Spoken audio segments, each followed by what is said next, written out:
Alright guys, in this video we are going to learn how to not only add appointments through the schedule feature, but also how to delete those appointments if something were to change.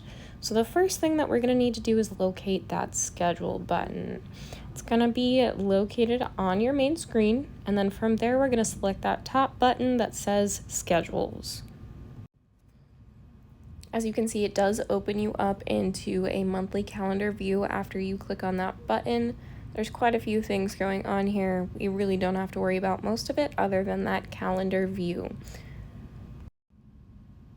From this calendar view, we do want to select the day that we are going to be scheduling an appointment for. So I'm going to select Sunday the 7th and double tap it. From there, we need to add a subject title. And so for me personally, I'm going to title it the service code and then my client initials. That way I can keep track of each individual appointment and what it's scheduled for.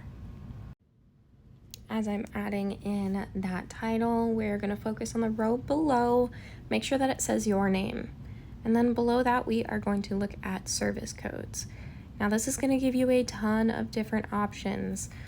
Ultimately, you're not going to select any of the ones that say 2-to-1 unless you know you're working 2-to-1 with your client. Instead, we're going to scroll a little bit. We're going to find those other options. So for this individual, I want to select ABA home, or I know for a lot of our providers, we're going to be doing habilitation and respite. So keep scrolling. All of these codes are in alphabetical order. Please don't select a code unless you know that that is the one that you are going to be providing. So again, like I said, I'm going to be providing ABA. So I'm going to go back up and I'm going to select that ABA home option. From there, we want to make sure that the start date and end date are the same and that we're entering the correct time. So I know for this kiddo, I'm going to be working 11 to 2:30.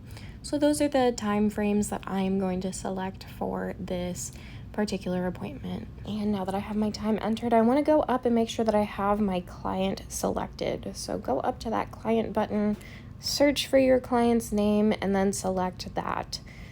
As you can see, I've selected my client, initials AA, and so we are good to go in that section.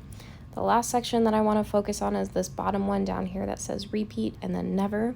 If you select that drop down, I like to select weekly because that allows me to choose which days of the week I am going to be providing this recurring appointment on.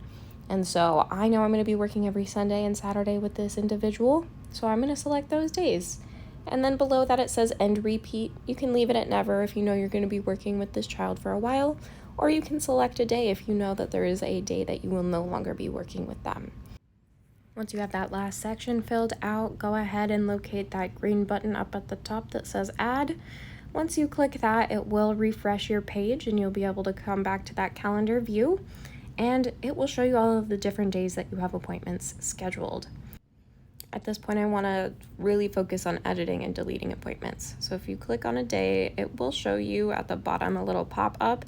However, when you click on it, it just gives you the option to add another appointment. We don't want to do that, so we're going to exit that. We're going to locate the second set of 3 dots in the upper right-hand corner, and we're going to click on those 3 dots. From there, it will allow you to choose how you would like to view your calendar. I personally like to see it in days. That way it's a little bit easier. If you drag and drop your appointment, it gives you the option to edit series or edit the appointment. Personally, I don't want to edit that one. I'm going to go back to the one that I scheduled recently, and I'm going to click on that appointment. From there, again, like I said, it gives you the option to edit series or edit appointment. Selecting edit series will change all of the future appointments you have scheduled. Selecting edit appointment will only affect that individual appointment that you've clicked on. I don't want to do that, so I'm going to hit cancel. Instead, I'm going to click on that appointment again and find that red trash can button. This gives me the option to delete all my future appointments and or to just delete this one specific appointment. I'm going to select delete series. I want them all gone off my calendar, and now you can see there's nothing there.